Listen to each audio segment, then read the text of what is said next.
कथामिति प्रविदानुपायम्। हे भगवान, पूर्वे दुरस्ति महती कुलदेवी यात्रा, यस्याम बनिर्नववधूर गिरिजामुपेता। इस प्रकार से भगवान से रुक्मिणी ने पत्र में कहा कि हे भगवान, यदि आप सोचते हैं कि हम यदि आएंगे तो तुम अंतःपुर में रहोगी, और तुम अंतःपुर में रहोगी तो पहले तुम्हारे भाइयों को मारना पड़ेगा, तब तो तुमको भगा करके लाएंगे। तो ऐसा भी नहीं है, मैं बड़ा सरल उपाय बता देती हूँ। क्या बोले? पूर्वे दुरस्त महती कुलदेवी यात्रा, यश्याम बनिर्नववधूर गिरिजामुपेया। हमारे कुल में ऐसी परंपरा है कि जिस बिटिया का विवाह होता है, वो बिटिया विवाह के पहले अपने नगर के बाहर जो कुल देवी का मंदिर है, गिरजा का मंदिर है, वहां पर जाती है और वहां पूजन करती है। तो वहां कोई नहीं रहेगा, इसलिए आप वहां पधार जाना और मैं आपके साथ वहीं से भग चलूं। इस प्रकार पत्र में उन्होंने लिख दिया। भगवान तो पंडित जी को कहा, देखो पंडित जी अब समय नहीं है, इसलिए तुरंत इशारा कर दिया और उनके सारथी ने तुरंत 4 बढ़िया घोड़े रथ जोत दिए। और कौन कौन? बोले सैद्य, सुग्रीव, मेघपुष्प और बलाहक नाम के जो घोड़े थे उनको रथ में जोत लिए और रथ तैयार हो गया। इशारा पाते ही भगवान ने ब्राह्मण का हाथ पकड़ा, रथ में बिठा लिया, चलो ब्राह्मण देव साथ ही चलो। ब्राह्मण देव के साथ वहां पहुंच गए। पीछे से दाऊ जी आ गए, उन्होंने आवाज दिया, ओ कन्हैया कहाँ जा रहा है? रात में भगा जा रहा, शाम को। कन्हैया तो सुने ही नहीं। पूछो भैया क्या हुआ? तो किसी ने कहा कि देखो, ये भीष्मक के यहां से ब्राह्मण देव आया था पत्र लेकर के। क्यों?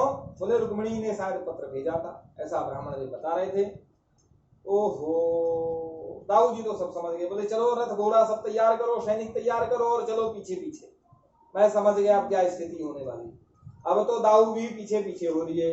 भगवान वहां पहुंचे और भगवान ने ब्राह्मण देव को रथ से उतारा और रथ से उतार करके और क्या किया? इधर क्या हुआ कि शिशुपाल अपनी बारात लेकर के पहुंच गए। उसके बारात में जरासंध भी था, दमघोष आदि उनके पिताजी भी थे और बड़े बड़े योद्धा इसकी बारात में शामिल थे। बारात लेकर के पहुंच गया। अब जब बारात लेकर के पहुंचा तो वहां जनमासा में व्यवस्था, शोर हो गया, बारात आ गई, बारात आ गई, बारात आ गई। तो रुक्मी तो पिताजी को बोला, पिताजी आप व्यवस्था करो स्वागत की, और जो है तो वर के लिए कुछ भेंट देने के लिए आप स्वागत व्यवस्था करो, और मैं क्या करता हूं तब तक उसको जन्मासे की व्यवस्था करता हूं, जन्मासे में ठहराता हूं। तो चला गया रुक्मी जन्मासे में ठहराने के लिए शिशुपाल आदि को, और इधर यह स्वागत के लिए बहुत सी सामग्री इकट्ठा करके और जैसे ही आगे बढ़े तब तक तो भगवान पहुंच चुके थे। ब्राह्मण को उतार दिए और ब्राह्मण बढ़िया लठ घुमाता हुआ प्रसन्नता से झूमता हुआ रुक्मिणी के कक्ष में पहुंचा।